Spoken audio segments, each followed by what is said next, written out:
इस वक्त मौजूदा सूरत हाल ये है कि हुकूमत तो अपनी आइनी तरमीम पास करवाने में अभी तक तो नाकाम है, और जो मतलूबा उसको सपोर्ट चाहिए थी ख़ास तौर पर JUI से, और कुछ बंदे उन्होंने PTI के तोड़ने थे, उसके आगे भी बड़ा सवालिया निशान है। मसाइल शुरू होते हैं उन खुफिया तरमीम से जो पहले तो मंजर आम पर आई नहीं, लेकिन जब मंजर आम पर आई और उस पर वकला बरदरी, सिविल सोसाइटी, मीडिया सारी तरफ से क्रिटिसिज्म का सामना है, बल्कि जो पोलिटिकल पार्टीज़ हैं उसके अंदर भी दो राय पाई जाती हैं। बाज़ ऐसी तरमीम है जो पाकिस्तान में सुप्रीम कोर्ट को मुकम्मल तौर पर ख़त्म करने के मुतरादिफ है। सुप्रीम कोर्ट का वजूद तो ख़त्म नहीं होगा उस तरीके से, लेकिन जो उसकी पावर्स हैं वो सारी सुप्रीम कोर्ट से लेकर जो एक तस्वुर दिया गया है वफाकी आइनी अदालत का, उसके हवाले कर दी जाएंगी। और उसके पहले चीफ़ जस्टिस की तैनाती वो भी वज़ीर आज़म की एडवाइस के ऊपर सदर करेंगे। ये अभी जो मुजव्ज़ा पैकेज हमारे सामने है उसके अंदर ऐसी ही तरमीम है। तो इसके बाद ख़ास तौर पर एक और इशू है फंडामेंटल राइट्स वाले मामलात। 184 के मामलात आ जाएँ या 199 के जो हाई कोर्ट्स के मामलात है वो आ जाएँ, वो इख्तियार भी सुप्रीम कोर्ट और हाई कोर्ट से निकल कर वो वफाकी आइनी अदालत को चले जाएगा। तो एक ऐसी मुतनाज़ा सूरत हाल हमारे सामने नज़र आती है जहाँ वफाकी हुकूमत की जो ऑब्जेक्टिव जो अप्रोच लगती है कि किसी तरीके से अदलिया को कट टू साइज़ किया जाए। जो पावर्स इस वक्त सुप्रीम कोर्ट या हाई कोर्ट एक्सरसाइज कर रही हैं वो पावर्स इनसे लेकर वफाकी आइनी अदालत को दे दी जाए। वफाकी आइनी अदालत के जो इब्तदाई तौर पर जज लगने हैं उनकी उम्र भी 68 साल तक की रिटायरमेंट एज तजवीज़ की गई है, वो हुकूमत के हैंड पिक्ड हों और हुकूमत अपनी मर्ज़ी और मंशा के मुताबिक 2-3 साल चला ले। इसी तरीके से सर्विसेज चीफ्स की तैनाती के हवाले से जो PTI के दौर के अंदर तरमीम की गई थी उसको भी आइनी तहफ़्फ़ुज़ के अंदर शामिल कर लिया गया। आर्टिकल 8, आर्टिकल 9 जो फंडामेंटल राइट से जुड़े हुए हैं उसके अंदर तरमीम तजवीज़ की गई। तो ऐसी सूरत हाल के अंदर रिएक्शन आना एक कुदरती अमल था, और वो रिएक्शन सियासी जमातों की तरफ से आना चाहिए, वकला की तरफ से भी आना चाहिए, और इसके ऊपर बहस होनी चाहिए, डिबेट होनी चाहिए, और उसके बाद किसी नतीजे पर पहुँचना चाहिए। अगर रात की तारीकी में 3 मुख्तलिफ मुसव्वदे 3 मुख्तलिफ सियासी जमातों से बरामद हों और लॉ मिनिस्टर कह रहे हो कि हाँ मुझे भी मुसव्वदा मिल गया है, तो आपको इस मुसव्वदे की हकीकत का पता चल जाएगा और कितनी पॉलिटिकल ओनरशिप इसके पीछे मौजूद है उसका भी पता चल जाएगा। जो आज हमारे साथ पैनलिस्ट हैं उनसे इसी के ऊपर बात करेंगे। हमारे साथ शरीक गुफ्तगू दस्तगीर खान PMLN से, सलमान अकरम राजा साहब पाकिस्तान तहरीक इंसाफ से, सेनेटर कामरान मुर्तज़ा साहब हैं JUI से, और जस्टिस शाहिद जमील साहब हैं फॉर्मर जज हैं लाहौर हाई कोर्ट के। सबको प्रोग्राम में खुश आमदीद कहते हैं। कामरान मुर्तज़ा साहब आपसे स्टार्ट करना चाहूँगा क्योंकि आपको इस मामले में शाबाश देनी चाहिए। मैंने आर्टिकल 8 का बयान सबसे पहले आप ही के एक वीडियो स्टेटमेंट से सुना तो मुझे पता चला कि अच्छा आर्टिकल 8 को भी छेड़ा जा रहा है। फिर 199 का तज़किरा आया तो फिर पता चला अच्छा उसको भी छेड़ा जा रहा है। 190 का तज़किरा आया तो पता चला कि तमाम जो अदारे हैं in aid of supreme court की बजाय अब इन एड ऑफ वफाकी आइनी अदालत चले जाएंगे।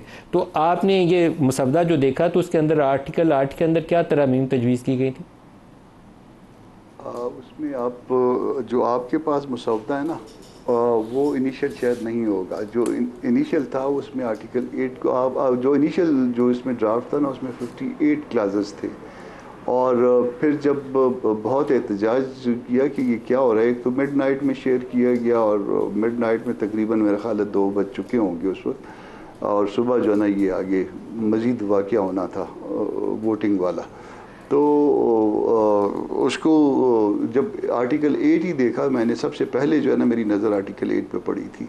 वहाँ पे उसमें आप ज़रा देखिएगा आर्टिकल 8 में जो है वो कुछ जो है ना, वैसे तो अदालतें जो है ना फंडामेंटल राइट्स के हवाले से उनके पास इख्तियार है कि लॉज को जो है वो टेस्ट कर सकते हैं उनके पास, मगर कुछ जो है ना वो एक्सेप्शंस भी हैं। उस एक्सेप्शंस को जो है ना वो उसका दायरा जो है वसी कर दिया गया, यानी उस फंडामेंटल राइट को टेस्ट करने का जो इख्तियार है अदालतों का उसको टाइट कर दिया गया।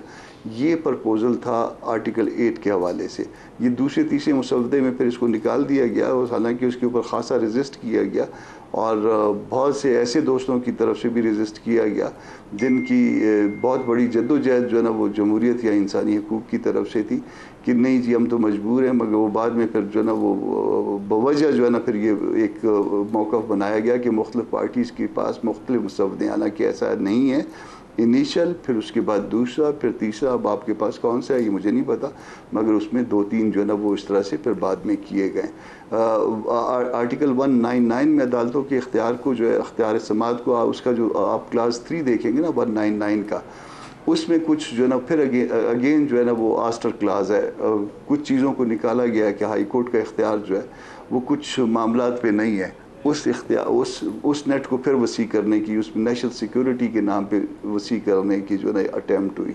तो और बहुत सारी ऐसे इतराज़, पर्सन स्पेसिफिक जो है ना वो अमेंडमेंट्स थी।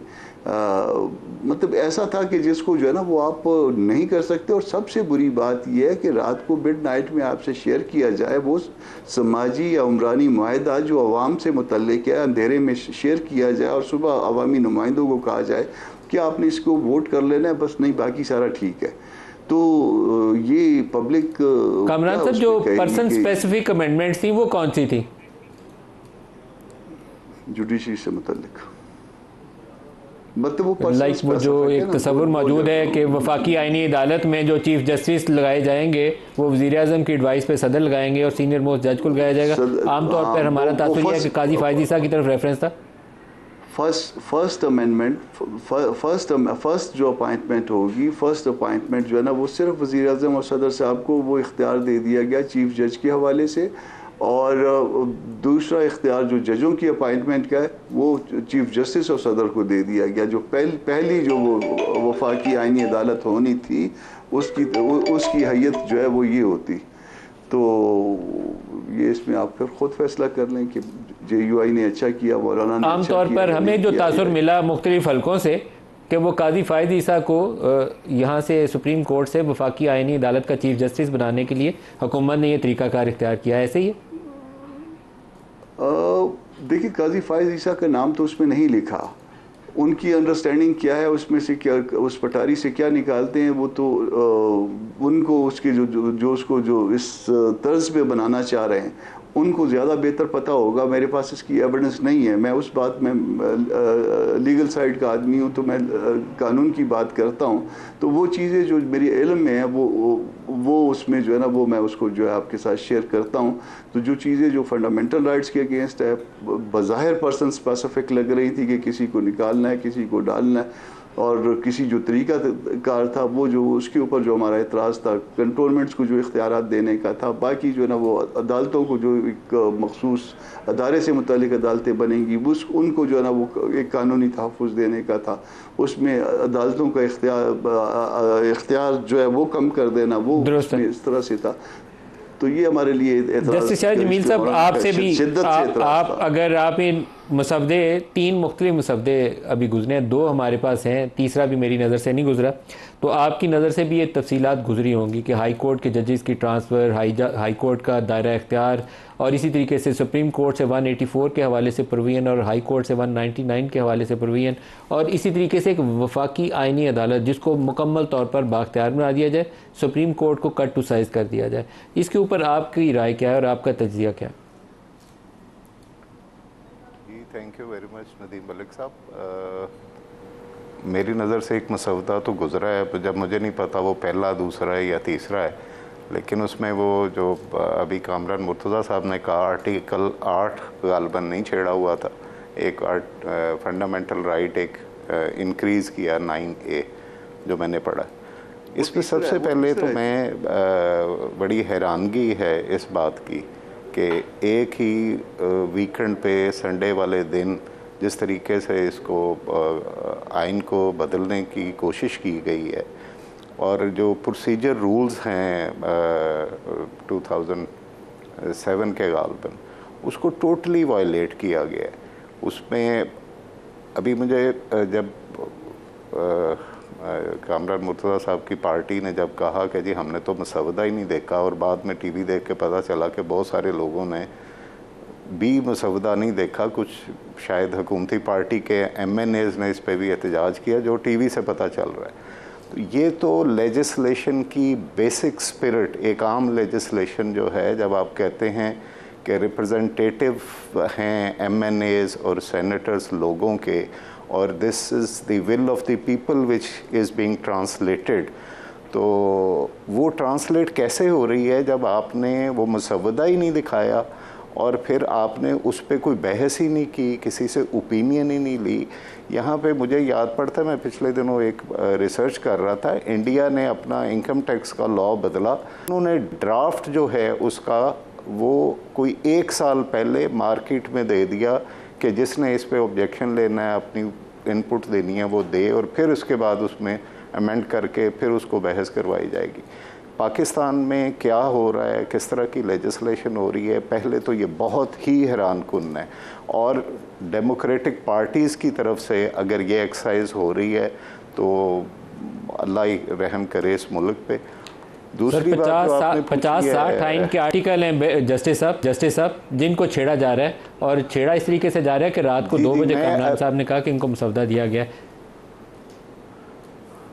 वो अभी मैं 156 रूल है जो प्रोसीजर रूल्स का मैं बता रहा था, वो मैंने पढ़ा है, तो उसमें उन्होंने लिखा हुआ है कि आपने एक क्लास अलहदा से पुट करना है और उस पर एक क्लास पे वोटिंग होगी और उस पर येस और नो किया जाएगा। इतना सेंसिटिव है और इतना वो क्या कहते हैं स्ट्रिक्ट प्रोसीजर है कॉन्स्टिट्यूशनल अमेंडमेंट को पास करने का। यहाँ पे तो पूरी की पूरी 50-60 जो अमेंडमेंट्स हैं उसका किसी को पता ही नहीं है, और उसमें जो है वो अपनी मर्ज़ी से तब्दीलियाँ भी कर रहे हैं और 3-4 मसवदे आ गए हैं। This very very very alarming and astonishing कि ये लेजिस्लेशन पाकिस्तान में किस तरीके से हो रही है। आपका दूसरे सवाल का दूसरा हिस्सा था इंडिपेंडेंस ऑफ जुडिशरी, तो मैं ये अर्ज़ करूँगा कि इंडिपेंडेंस ऑफ जुडिशरी जो है ये सेलिएंट फीचर है कॉन्स्टिट्यूशन का। It is not that simple कि आप सिंपली कह दें कि जी जुडिशरी जो है वो एक तीसरा पिलर है स्टेट का और उसको इंडिपेंडेंट होना चाहिए। Right from the objective resolution आप वहाँ पे पढ़ें और फिर that has been made part of the constitution, और उसके बाद जब ये बाकी आपको क्लासेस आप कॉन्स्टिट्यूशन की पढ़ते हैं तो ये जो क्या कहते हैं गार्डियन ऑफ द कॉन्स्टिट्यूशन है जुडिशरी, उसने 2 चीज़ें बेसिक फंक्शन हैं। मैं 10 साल बेंच पे रहा हूँ और मैं तो वहाँ भी वोकली कहता रहा हूँ कि हमारा बेसिक काम जो है वो फंडामेंटल राइट को इन्फोर्स करना है और कॉन्स्टिट्यूशन को प्रोटेक्ट करना है। Constitution is a document which is will of the people. Will of the people को जिस तरीके से, इस तरह तो आम लेजिस्लेशन को नहीं छेड़ा जाता जिस तरह ये कॉन्स्टिट्यूशन में अमेंडमेंट लेके आ रहे हैं। और दूसरी जो ये तो दीवार पे लिखा हुआ है, मेरी ओपिनियन की इस पे ज़रूरत नहीं है कि इसके पीछे नीयत जो है, दिस नॉट बोना फाइडी अमेंडमेंट्स इन द कॉन्स्टिट्यूशन। आप जैसे सब लोग कह रहे हैं कि ये पर्सन स्पेसिफिक हैं या किसी को फिक्स करने के लिए ये सारी की जा रही हैं या किसी को प्रमोट करने के लिए की जा रही हैं, अगर ये बात है जो कि डीड से भी नज़र आ रहा है और जिस तरीके से जितनी उजलत में ये सारे काम किए जा रहे हैं उससे भी नज़र आ रहा है, तो आप अगर पाकिस्तान को वाकई चाहते हैं कि ये एक मुल्क रहे और कानून के मुताबिक, कॉन्स्टिट्यूशन के मुताबिक चले, तो इस पे थोड़ा सा रहम कीजिए और इतना ज़्यादा अपनी पॉलिटिकल मोटिव्स को और अपनी हुकूमत को, आप 5 साल हुकूमत कर लेंगे लेकिन ये अमेंडमेंट्स तो अगले 50 साल हमें तंग करती रहेंगी और इस मुल्क को डीरेल कर देंगी। और हमने ये माजी में भी देखा है। अल्लाह पाक के हुक्म से मुल्क कायम रहेगा। जैसे साहब आपको और हमें आवाज़ उठानी पड़ेगी इसके लिए, सच्चाई के लिए और हक बात के लिए इंशाल्लाह आवाज़ भी उठाएंगे और ये मामला आगे चलेगा।